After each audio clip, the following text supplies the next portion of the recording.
Bismillahirrahmanirrahim. Assalamualaikum warahmatullahi wabarakatuh. Sobat-sobat ngabarin kabar terkabar, semoga selalu dalam keadaan sehat walafiat. Setelah diberikan rezeki yang halal, berkah, lancar, dan juga banyak. Kalau gue pribadi ya, ngelihat dokter Tifa, Rismon, Roy Suryo, mereka itu orang-orangnya pintar lah. Tapi kepintaran itu bisa tertutupi karena rasa benci, dengki, iri, sakit hati, dan kecewa. Sehingga apa yang orang punya kepintaran itu jadi sengklek otaknya. Kira-kira begitulah menurut gua. Dan jelas pastinya mereka lebih pintar dari gua. Tapi ini ada pandangan menarik ya dari Bapak bukan partai politik, YouTuber NKRI. Ya, beliau memberikan pandangannya. Rismon, Roy Suryo, dan Tifa sekot tolol. Apa maksudnya dari Bapak partai politik ini bilang seperti itu? Mari kita simak bersama biar jelas dan clear kenapa beliau bisa bilang seperti itu. Let's go. Baik teman-teman, kembali kepada Senquote ya, Dr. Roy Suryo, Dr. Rismon, Dr. Tipa ya, tanda kutip atau Senquote tolol ya. Nah, tentu mudah-mudahan ini tidak dipotong sana sini pada bagian-bagian tertentu dan harapannya bisa disimak sampai akhir terkait dengan bahasan ini karena tentu ini sangat riskan ya buat mereka-mereka yang terbiasa menanggapi segala sesuatu dengan pendekatan yang sangat emosional ya. Pasti dengar sedikit sudah langsung menyerang ya. Ambil mode atau posisi attack ya. Serang. Nah, akronim ini saya create ya ketika mengikuti semua alur apa yang dilakukan oleh seorang dokter Rismon yang menurut saya pada tingkat doktor ini adalah capaian puncak ya. Orang-orang yang Senquote well educated ya, artinya terdidik dengan baik cara berpikir, cara dia meriset, cara dia menarik kesimpulan dan cara dia melaporkan hasil riset yang dilakukan. Bicara tentang konsep atau istilah, ini saya menciptakan akronim ya. Jadi tolol itu bukanlah dalam pengertian kamus ya. Kalau kita buka, tolol itu artinya tidak berpendidikan, tolol itu artinya tidak wise, tidak bijak, dan sebagainya. Tapi tolol yang saya maksudkan di sini adalah sebuah akronim yang kepanjangan dari T-nya itu adalah talk, ya, jadi berbicara. Jadi talk, only, ya, low objectivity, loose, gitu ya. Jadi talk only, ya, low objectivity dan bicara tentang lose artinya kalah. Ya. Jadi kalau kita sederhanakan akronim ini adalah hanya bicara-bicara atau bahasa Pak Presiden omon-omon, ya, rendah objektivitas karena yang kelihatan di situ bukan objektivitas tetapi subjektivitas.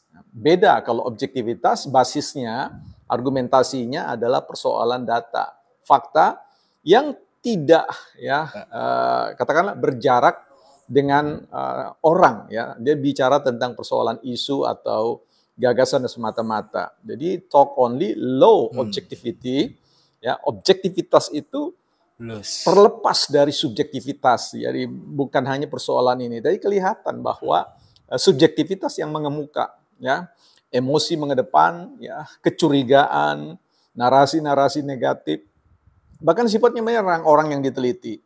Belum pernah ada di dunia ini ada sebuah riset yang menyerang orang, ya. Bicara tentang fakta dan gagasan.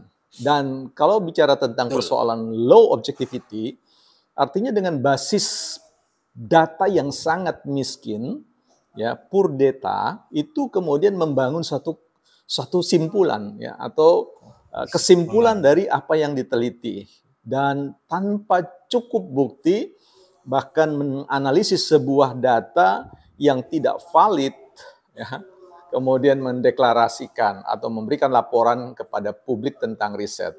Maka itu ya kita bicara tentang ketololan ini ya. Baik Bang Rismon, Mas Roy Suryo dan Dr. Tipa menurut saya masuk dalam sindrom atau kategori Sengquot ini ketololan ya. Ketololan itu bukan dalam pengertian bodoh ya, sekali lagi bukan dalam pengertian tidak berpengetahuan, tapi berbicara pada Betul. konteks membicarakan sesuatu, talk only, ya hanya bicara, tetapi kemudian jauh dari support, ya dukungan data yang objektif. Makanya dikatakan low objectivity. Ya. Jadi talk only, low objectivity, dan hasilnya finally, ya resultnya adalah lose, kalah. Nah inilah yang kemudian kita lihat bagaimana perkembangan agak sulit bagi kita untuk mencerna sebuah proses ya prosedur dalam meneliti hanya dengan satu dua data yang belum valid, kemudian mendeklarasikan sebuah statement yang tidak berjarak dengan objektivitas. Jadi subjektivitas menyerang kepribadian Pak Jokowi, keluarga Pak Jokowi, dan membangun sebuah deklarasi mengatakan bahwa ini palsu, ini telah terjadi ini dan seterusnya. Itulah ketololannya ya. Artinya ketololannya itu talk only, low objectivity, ya lose. Ya, jadi akan kalah. Dan itu yang terlihat bagaimana kemudian Dr. Rismon mencoba untuk mencari segala hal isu yang dianggap memperkuat data. Nah, pertanyaannya adalah mengapa hal itu tidak dilakukan jauh-jauh hari sebelum melakukan deklarasi. Bahkan ketika tidak pernah ya bertemu dengan Pak Jokowi sudah mendeklarasikan. Ya, sekali lagi ketika kita berbicara tentang level seorang dokter, ini level yang paling puncak sebenarnya suatu deklarasi bahwa somebody atau seseorang itu memang sudah berhasil melewati suatu proses-proses yang sulit, yang tidak mudah untuk ini, dan terbentuklah sebuah kepribadian atau karakter yang kita disebut dengan karakter yang sangat cermat, teliti ya di dalam konteks untuk menganalisis segala sesuatu. Disinilah letak ketololan dari sobat kita sekalian, Bang Rismon, ya Dr. Rismon, Dr. Suryo, Roy Suryo, dan Dr. Tifa, yang menurut saya adalah seorang akademisi yang perlu kemudian so different, ya menunjukkan cara yang berbeda dari orang-orang yang mohon maaf belum terbiasa dalam melakukan riset, kerja-kerja riset, kerja-kerja akademik yang membutuhkan penguatan, strengthen, ya objectivity, ya dibandingkan dengan subjectivity. Ya. Jadi mengedepankan objektivitas atau dibandingkan subjektivitas. Jadi seorang peneliti itu, menurut saya dalam pengalaman apa yang guru-guru saya sampaikan, seorang peneliti yang baik itu dia akan tetap tenang, dia tetap akan menyampaikan apa adanya tanpa bermaksud ingin menjatuhkan orang lain, tanpa ingin memburukkan nama orang di hadapan publik. Nah, karena itulah apa yang dilakukan oleh rekan-rekan doktor kita ini itu potensial, sangat potensial menurut saya. 99,9% itu akan terjerat pada kasus ya pencemaran nama baik. Itu sangat terasa, sangat kentara ya.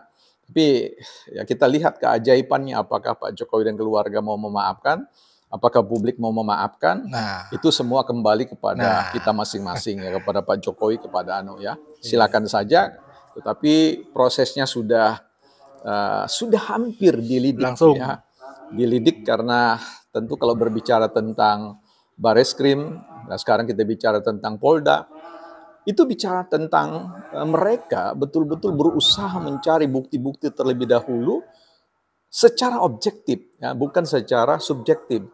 Sehingga satu kali mendeklarasikan untuk menyerahkan itu pada jaksa penuntut umum atau siapalah yang ahli di bidang itu, yang berhak untuk itu akan terjadi setelah ya mereka betul-betul meyakini bahwa Polda tidak sekedar talk only, ya, low objectivity and loose. Tapi mereka tidak bicara soal omong-omong. Mereka melakukan analisis, kalkulasi, meyakini seyakin-yakinannya. Setelah yakin, akan diserahkan berkasnya. Inilah yang dimaksud keyakinan, validasi yang dikerjakan oleh pihak kepolisian yang agak sulit akan kemudian ditangkis oleh saya oleh rekan-rekan kita, Roy Suryo, Dr. Tipa, dan Dr. Rismond. Jadi teman-teman, Rismond. kita sudah membahas ketololan ya Dr. Rismond dalam SendQuote sebagai sebuah akronim dari talk only, ya, talk only, low objectivity, Low loose. objectivity. Ya, jadi Dan siapapun resultnya yang hanya loose. bicara-bicara, ya, tidak punya basis data atau berjarak dengan subjektivitas dan objektivitasnya, akan kalah. Ya, ada peribahasa Timur Tengah yang mengatakan dalam tinggal tenang terletak kekuatan seseorang. Karena itu kelihatan bahwa emosi-emosi yang diumbar itu bukan style seorang dokter. Makanya penuh muatan yang kita sebut sebagai talk only, low objectivity, loose, bukan partai politik. Ya, begitulah tadi pandangan Bapak, bukan partai politik. YouTuber NKRI. Amazing. Luar biasa. Ya, pandangannya terhadap kata tolol.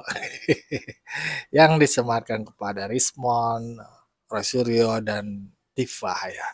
Benar juga menurut gua. Mereka kan orang-orang tinggi berilmu ya. Bukan bocah nongkrong ya kan. Ngopi, ngerokok, dengerin doang. Artinya seorang peneliti ya harus bijak begitulah ya.